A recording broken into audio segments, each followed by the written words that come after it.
She kissed me goodbye with lipstick that wasn't mine and a suitcase that screamed, "I'm cheating." She didn't even flinch as she wheeled it past the front door, just blew a kiss and said, "I'll be back Monday." It's mostly seminars, swimsuits, high heels, a white sun hat still tagged from Nordstrom. The only medical thing she packed was a bottle of melatonin gummies. I stood in the hallway for a moment after the door shut, the echo of her heels still ticking down the porch. Then I walked to the kitchen. Her laptop was still open, half tucked behind the fruit bowl like an afterthought. The email tab was active, blinking faintly with a mockingly subtle glow. I clicked it. Confirmation. Thank you for booking with Oceanside Retreat, Nassau. 1 Ocean View Deluxe Suite. Guest name, Mrs. Dana Larkin. Stay includes couples escape package. Not Dana Thompson. Dana Larkson. Alias. She'd created a whole new name for this fantasy. Didn't even bother logging out. I took a screenshot, then another of the reservation attachment. I forwarded them to myself with the subject line, "Game on." And while I'm here, if you've made it this far and you're one of the 98% watching without hitting that subscribe button, do me one favor. Click it. This is my first time chasing something that isn't about revenge or resentment. Just trying to hit 10,000 subs. You'd be shocked how much it motivates this little team behind the scenes to keep building better stories. All right, back to the storm. She thought she was clever, thought I wouldn't notice the sudden surge in yoga retreats, the weekly waxing appointments. She forgot to mention the way she wore perfume to Zoom meetings. But I'm an architect. I notice angles. I notice structure. And hers was collapsing. I didn't yell, didn't call. I just opened a new tab, looked up the number for the hotel concierge and dialed. Good afternoon, Oceanside Retreat. This is Kelsey speaking. How can I assist you today? Yes, I'm calling in reference to a reservation under Dana Larkson. I'd like to make a few modifications. She paused. Are you Mrs. Larkson? I smiled. I'm her husband. Silence. Then, chirpy professionalism. Of course, Mr. Larkson. How may I help? Well, it's our anniversary. I want to surprise her. Can you upgrade the room to your best couple suite? Something with a view, roses, champagne, the whole 9 yards. And please leave a welcome note from her husband. Oh, and charge everything, including the extras, to the card on file for Mrs. Lark's son. Yes, sir. That's certainly possible. I ended the call and leaned back. You see, I didn't need to scream or slam doors. I didn't need to demand answers because Dana was about to walk into her own perfect little trap with the man she thought I'd never find out about. And she wouldn't realize it was rigged until the bill came.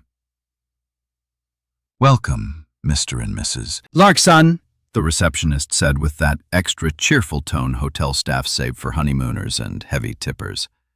Dana froze just for a second, barely long enough for the man beside her to notice, but I saw it. Later, when I replayed the hotel's Instagram video, yes, they filmed their check-ins for social media now. God bless influencers and bad decisions. I caught the flicker, hesitation, then laughter. Oh, wow, she chuckled, brushing a curl behind her ear.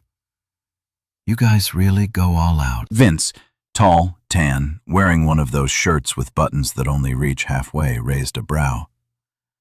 Mr. and Mrs. Larkson, he said under his breath. Dana patted his chest. Relax. It's a check-in alias for privacy. He didn't argue. He also didn't look convinced. The front desk staff handed them the keys in a small envelope with a red wax seal stamped in the shape of a seashell. Very on brand, very romantic. Enjoy your lover's escape package, the receptionist added with a wink. Dana leaned into the lie like a gymnast, sticking the landing.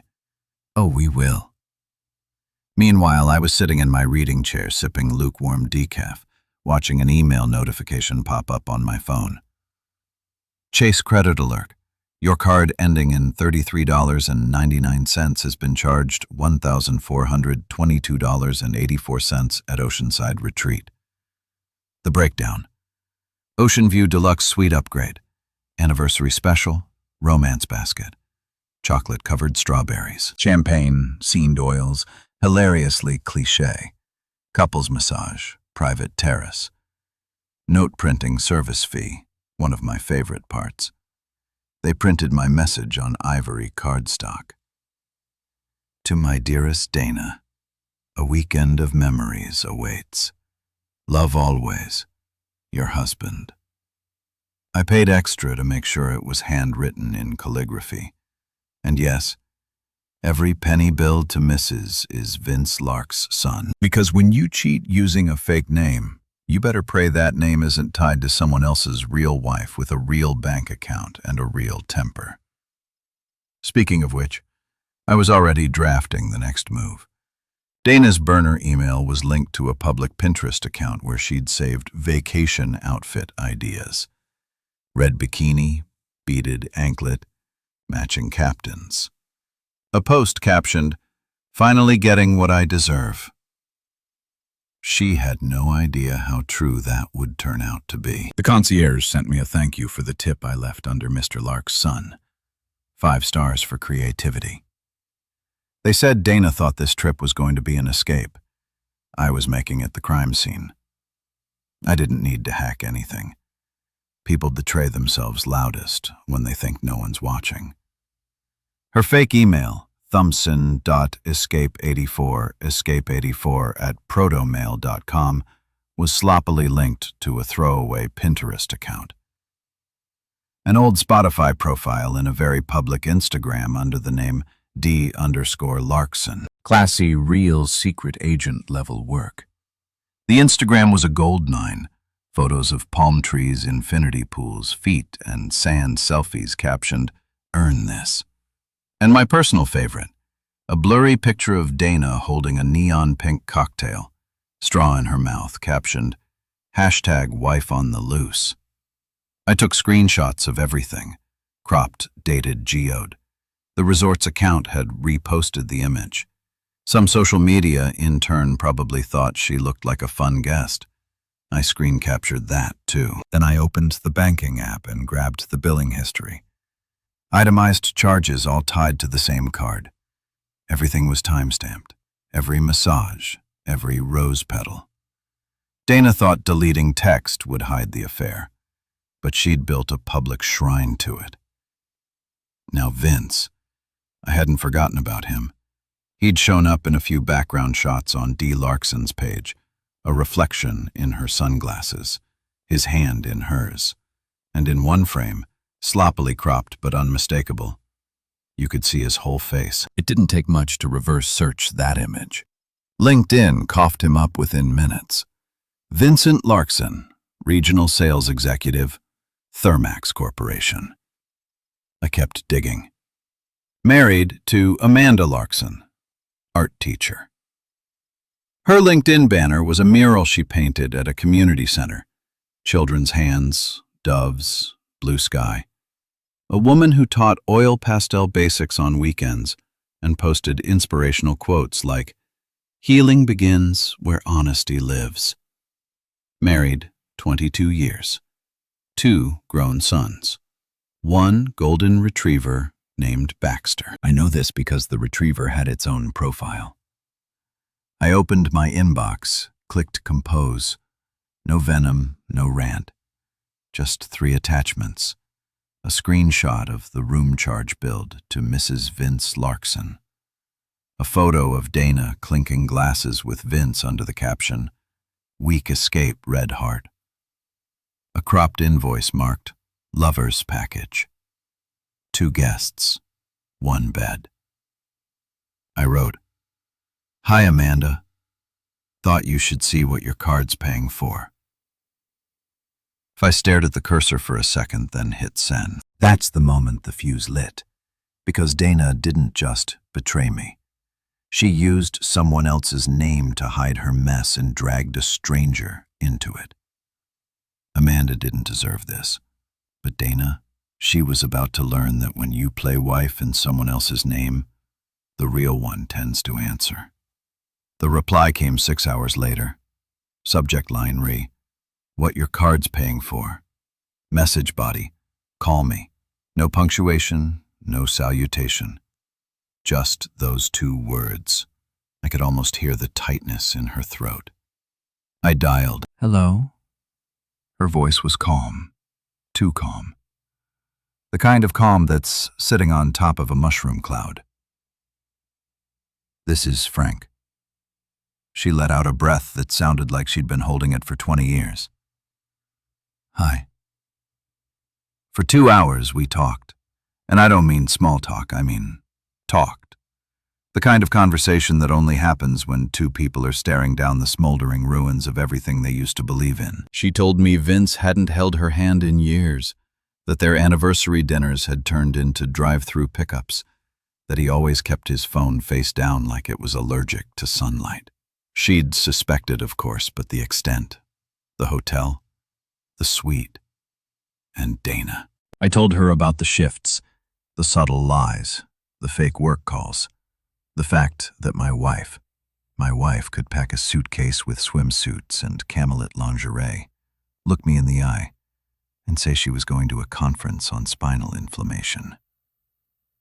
Amanda laughed at that, one sharp, bitter bark of a laugh. "Men lie with silence," she said.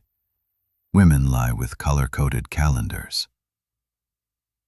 We talked about the masks people wear in long marriages.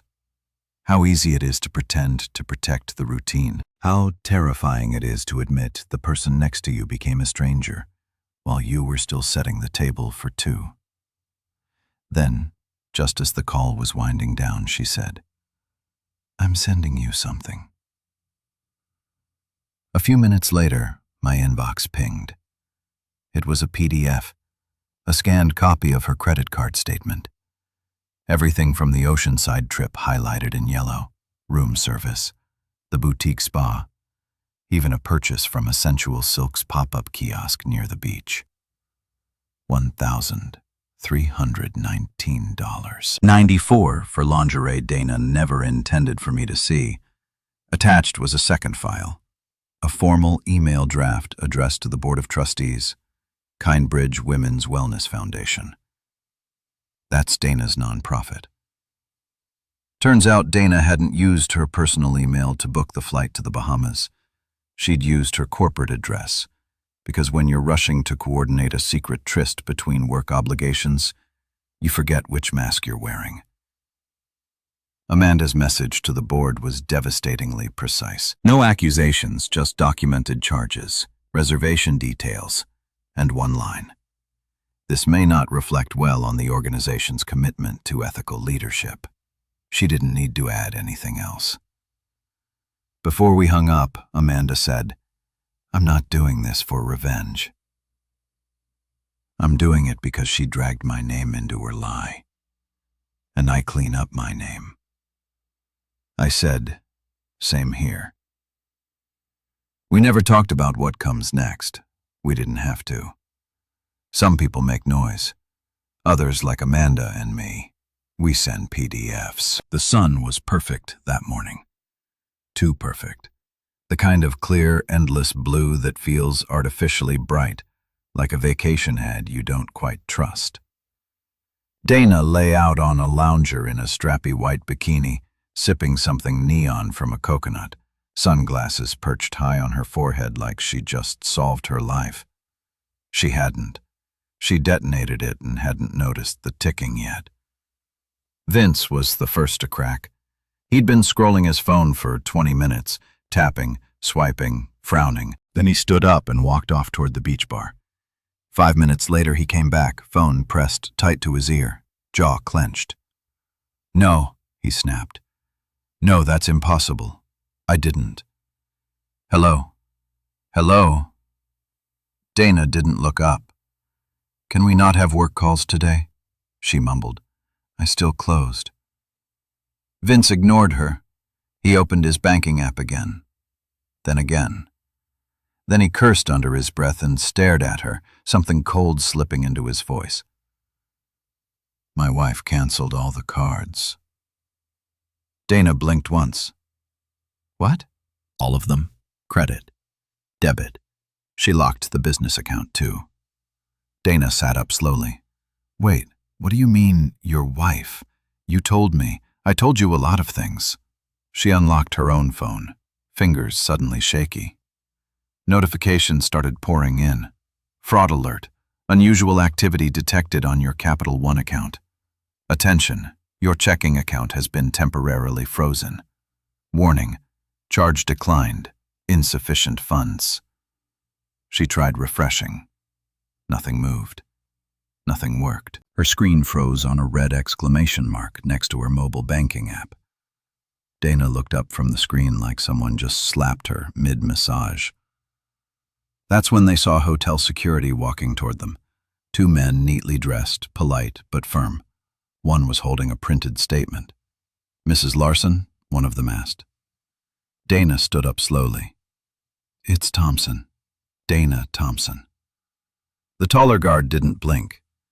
We need a new form of payment. The card on file has been reported as compromised. Until it's resolved, we'll need to suspend your access to the room and any resort services. Vince muttered, Jesus, and started gathering his things. Dana's voice cracked. This is a misunderstanding. The guard nodded sympathetically, but you could tell it was rehearsed sympathy, customer service on autopilot. Of course, happens all the time. You can speak to billing in the lobby. As they walked off, Vince hissed at her. You used your real name. Your real name? She ignored him. Her phone buzzed again, from Amanda Larkson, subject, enjoying the suite. She didn't open it. She just stood there clutching her coconut like it was a flotation device. The sea was still, the sky crosy blue, and her fantasy sinking by the second. They were escorted out with that quiet kind of firmness that only luxury staff can deliver. No yelling, no seeing, just two polite knocks on the suite door and a pair of men in tailored vests, informing them that their access had been revoked until payment could be resolved. Dana tried arguing, first with charm, then with confusion, then with volume, but the front desk manager had already heard it all. I can call someone, she insisted, holding up her phone like it was a weapon. Vince had already given up. He threw his half-packed duffel over his shoulder, muttering something about needing air, and disappeared down the hall. He never came back for her. The concierge held out her printed bill with a soft smile that said, You're not the first fool we've seen cry in this lobby. Dana took it with shaking fingers. $2,763, it read. Most of it room service and add-ons. Most of it things Dana never even asked for. Except she did. Just not in the way she remembered. She called Frank. No answer. She called again, straight to voicemail. Frank, listen, there's been a mistake. I think someone's hacked. Blocked. Her third attempt came back with a cold final message.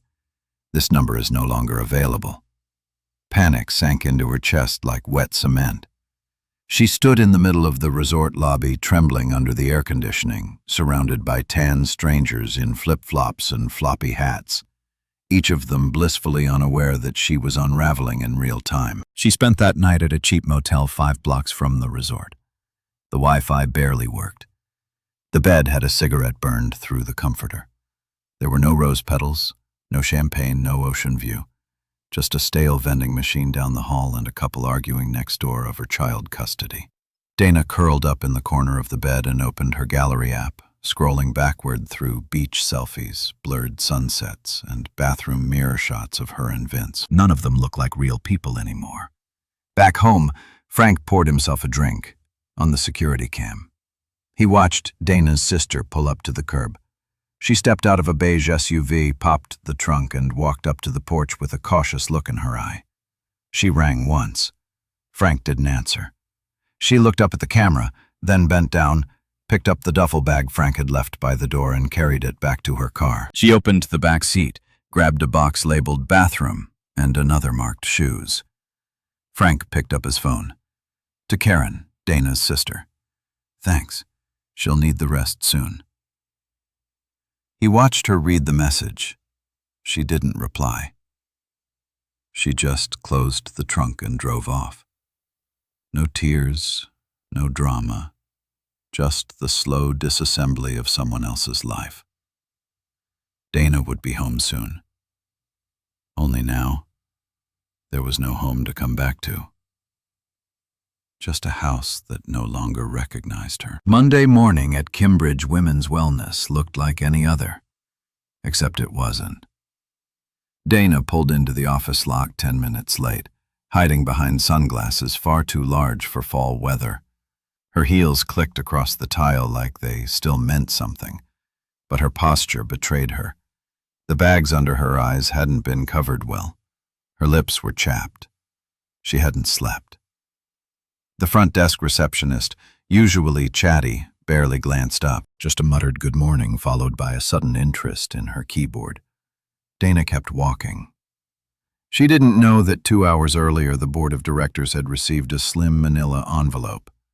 No return address, no sender name, just a bold black stamp across the seal. Confidential. Inside, a copy of the resort bill, addressed to Mrs. Vince Larkson. 3 glossy screenshots. Dana, lounging by the pool with a cocktail. Vince massaging her shoulders, and a 4th of the room service ticket for anniversary special add-in. A printed PDF of her flight confirmation booked under her corporate email, and at the bottom, a clean printout of an email exchange between Dana and a board assistant, where she explicitly referred to the Bahamas trip as a mental reset tied to the Foundation's self-care initiative. Convenient justification. Idiotic in retrospect. No note, no accusations, just receipts. By the time Dana stepped into the building, the senior board members had already held a conference call. The HR director, Mara, was waiting near the elevators. "Dana," she said quietly, stepping in front of her. "Could you come with me?" Dana blinked. "Is something wrong?" "Just step into the conference room." Inside sat 2 board members, silent and stiff, a legal rep, and a packet of documents with her name printed across the top, the same ones from the envelope. No one raised their voice. There was no yelling, no dramatic confrontation. There was only a 28-minute meeting. Then Dana emerged from the room with a white folder in her hand and nothing in her face. The office had gone completely silent. Phones weren't ringing. Conversations had frozen. Half the staff pretended to work. The other half openly stared. She didn't look at anyone as she walked to her desk, took her purse, and headed to the elevator. No one stopped her. No one said goodbye. She checked the folder again just to be sure. Suspension pending investigation. Not fired. Not yet. But it didn't matter. In her field, nonprofit leadership tied to women's advocacy, this wasn't just a blemish. It was radioactive. She pressed the elevator button 3 times. It didn't go any faster. When the doors closed, she finally breathed. Not relief, not grief, just dread. Thick and slow like what cement in her throat, because she knew this wasn't just about her job. It was about who she pretended to be and the kind of people who'd finally stopped pretending back. She pulled into the driveway just before 7, expecting to find the porch light on, maybe even dinner still cold on the stove, some pathetic attempt at normally she could sink her claws back into. But the house was dark, not empty, just sealed the way a tomb is sealed. Dana got out of the car, heels wobbling slightly on the uneven stone path. Her suitcase dragged behind her like an apology. She reached into her purse, pulled out her keys, and slid the main one into the lock. It didn't turn. She tried again, slower, jiggled, pulled back, pushed in. Nothing. She muttered under her breath and reached for her phone, already composing the storm of a text in her head. Something biting, something indignant. But before she could type a single word, her screen lit up. One new message. Frank, house was in my name before you ever moved in. I just never said anything. That was it. Number. Hi. No, sorry. Just a surgical slice straight through the ego. Dana stood there on the porch, stunned. The key still in her hand as if she could will it to unlock the reality she used to live in. But that world was gone now, and she hadn't even noticed it slipping. Her eyes scanned the porch, familiar potted plants, the welcome mat she insisted on buying from that overpriced boutique, the bench where she used to fake morning phone calls. All of it still looked like her life, but none of it belonged to her. She tried the keypad next, punching in her old 4-digit code. It buzzed red. Access denied, like the house itself was rejecting her. She pressed her forehead to the door. "Frank?" she whispered. Nothing. She rang the bell, waited. Silence. She stepped back and glanced up at the camera mounted just under the roof. Its little red light blinked once like a wink. Across the street, a neighbor was walking their dog. They waved politely. She didn't wave back. 10 minutes later, she was back in the car, slamming the door harder than she meant to. She didn't know where to go. Her sister wasn't answering. Her friends from work had gone radio silent since the nonprofit debacle. Vince hadn't texted since the hotel collapse. Even the burner number she had for him went straight to voicemail. The next place she pulled into had flickering neon lights and an available weekly sign. Not the Four Seasons, not even a solid 3-star. They handed her a room key that still used an actual metal key. The bedspread was a scratchy paisley design. There was a stain on the chair by the window. Age undetermined, origin unknown. She sat down on the edge of the bed. It creaked. No silk rope, no minibar, no soft piano music. Just Dana Thompson, formerly Mrs. Frank Thompson. Formerly Mrs. Larkson, if you ask the hotel staff. Now just Dana, a woman with no job, no access, and no door that would open for her. She kicked off her heels and stared at her phone. No texts, no calls, no Frank. And most terrifying of all, no version of herself she could crawl back into. The envelope arrived 2 days later. No return address, just Dana's name and tidy cursive. The handwriting looked soft, almost graceful, like it came from someone who still wrote thank you cards and meant them. She was staying at a mid-tier hotel off the interstate by then, rotating between panic Googling wrongful termination and texting Vince things like, "We need to talk," messages he read but never answered. Her hair was tied back, the roots showing.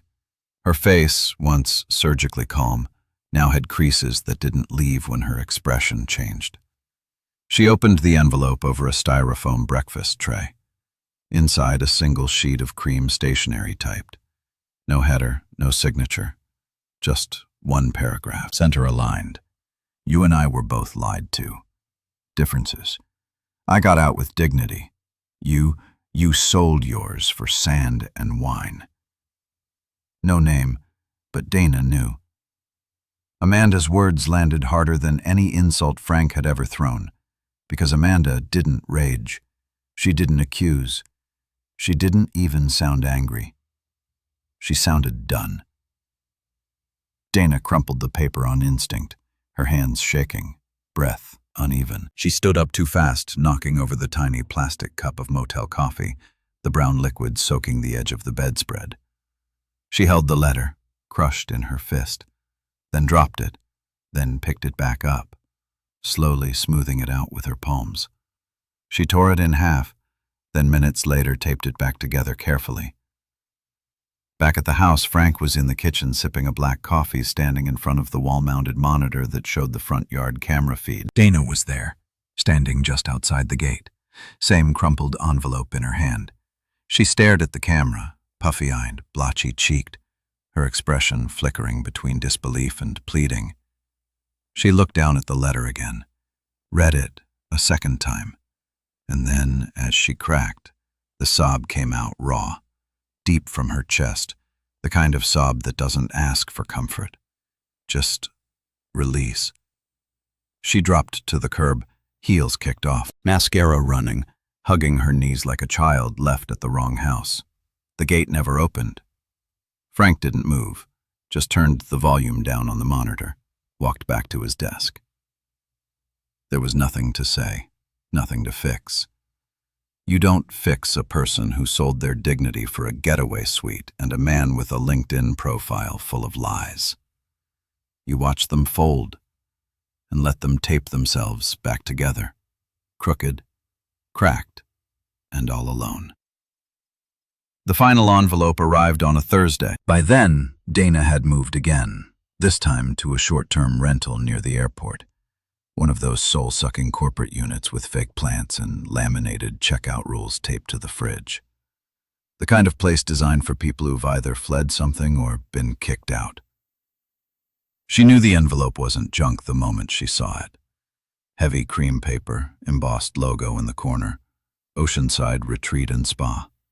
Her name printed too precisely on the front, like a scalpel had carved it in. She sat at the kitchen island and opened it slowly like it might bite.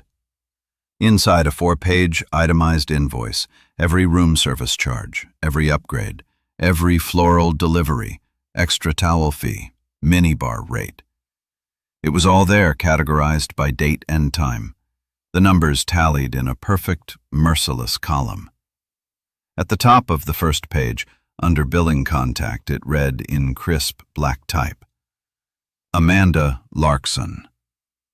Dana's chest tightened. Her vision blurred.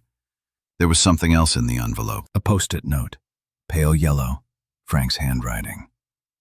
Next time, pick a lover whose wife doesn't have a better lawyer than you. No signature. She stared at it for a long time. Outside the window, she could just barely see the tip of the street where their house used to sit. Her house. At least, that's how she used to think of it. A craftsman-style dream with a garden she never tended and a porch swing she only used for holiday photos. But now, it was a box she'd been evicted from by silence and signatures. And it had never really been hers. She thought about driving over, thought about banging on the gate, thought about begging. But then she remembered the footage. The days she stood crying on the curb while the house stared back at her through that unblinking camera. She remembered the gate that stayed locked, the neighbors who saw and didn't wave, the man inside who once offered her the world and now wouldn't offer her a single word. Dana folded the invoice and placed it neatly back in the envelope. She didn't cry. Not now. Not here. Some losses are too clean for tears. Some defeats too elegant for screaming. Frank hadn't burned her life down. He'd unplugged it quietly, efficiently, like a man shutting off the lights before locking the door one last time.